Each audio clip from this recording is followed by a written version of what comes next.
Ang akala ko ay pumunta kami dito sa bukid para ay mamitas ng prutas. Ay hindi pala kami namitas ng prutas, ay maliligo pala ako. Bago pa kami nanguha ng prutas ay naliligo muna kami dito sa ilog. Kasi po ang sarap ng ilog dito. Bugnaw. Bugnaw pala oy. For today's video po ay pupunta kami dito sa bukid po ay kumukuha kami ng prutas. Hindi pala prutas tong kinukuha ko, ay kinukuha ko dito ay ano po, tabon-tabon. Ang tabon-tabon ay para po sa kinilaw. Para pagdating namin sa bahay ay gumawa kami ng kinilaw na isda na tuna po. Tuna po ang gagawin namin na kinilaw. Hindi pala ako nakakuha ng tabon-tabon, kaya ang asawa ko na lang ang kumuha ng tabon-tabon. Mas marunong kasi siya kaysa sa akin. Kaya hindi ko tinuloy yung pagkuha ng ng tabon-tabon kasi hindi ako marunong kumuha. Kaya ang asawa ko na lang ang kumuha doon. Napag-isipan ko na lang na kumuha na lang ako ng kakao kasi maraming kakao dito. Nasisira na lang yung iba. Ayan, nauwi-ungguya ng aking asawa dyan sa puno ng kakao. Kasi po kukunin daw yung tabon-tabon sa itaas. Kasi magkatabi lang po ang puno ng kakao at saka tabon-tabon. Kaya po ay kinuha na niya ang tabon-tabon. Ang akala ko dito ay mangunguha kami ng maraming prutas. Wala naman palang bunga ang lansones. Kaya po ang kinuha ko na lang dito ay kakao. Bang! Ayan.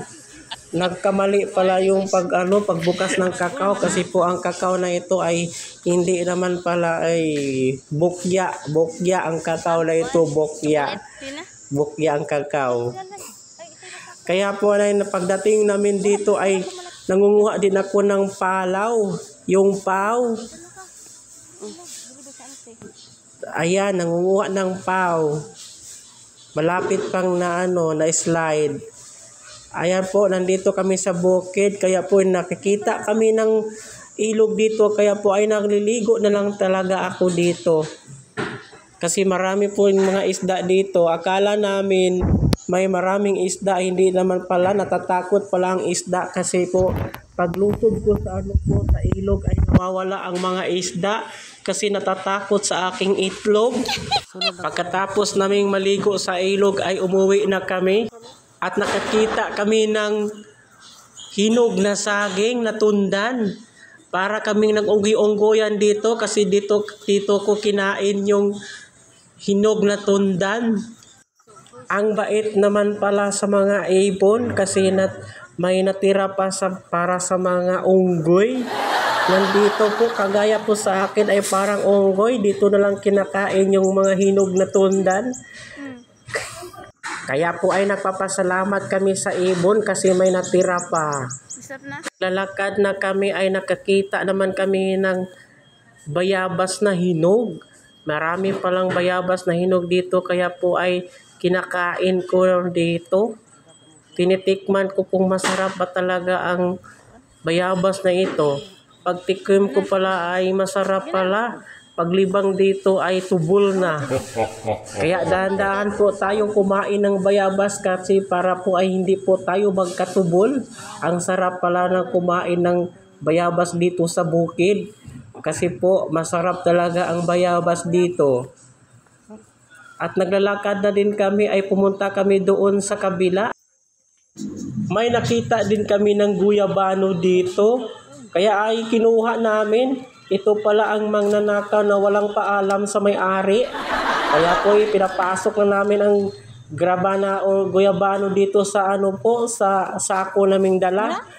Kaya po ay nagtapos na po tayo dito ay umuwi na po kami sa aming lugar. Kaya po maraming salamat po sa inyong lahat po ay hindi po kayo nagsawang sumusuporta sa amin po. Maraming salamat po. Nag-enjoy po kami dito sa aming pinagliguan at hindi po kami nananakaw dito kasi po ang may-ari ay mapagbigay. Maraming salamat po. Thank you for watching.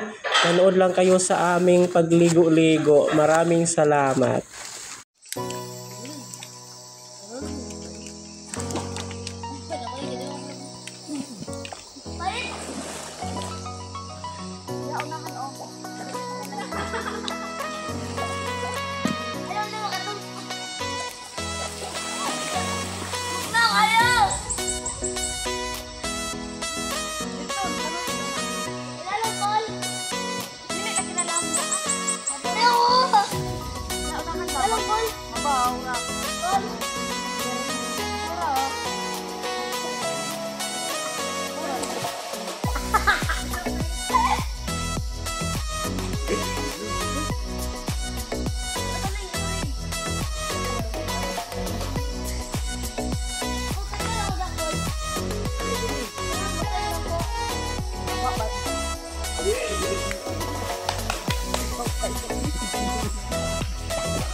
pila kay ikuan ko. Magpasaan pala ba ko? Wala ba siya sa kay mapapawisan? Wala, yawa. Hindi, kakatat pa ko siya itong nila. Ay, dito na tayo mga ilan dito. Dito na ilan ni Kuan. Na may mga... Dito ilan siya. Bilubog man. Yan.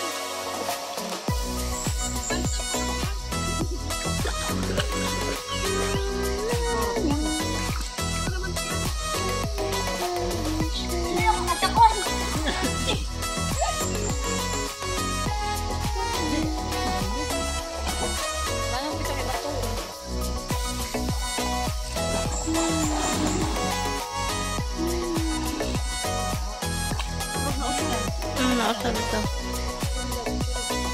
Picture? Di, ikaw na nito. Duha ka oras na.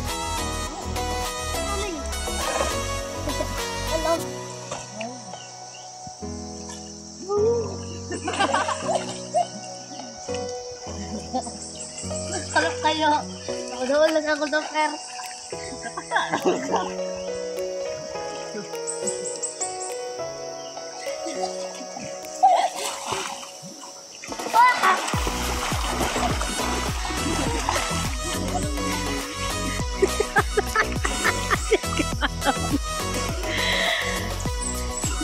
Hindi ka manuling eh. Ha?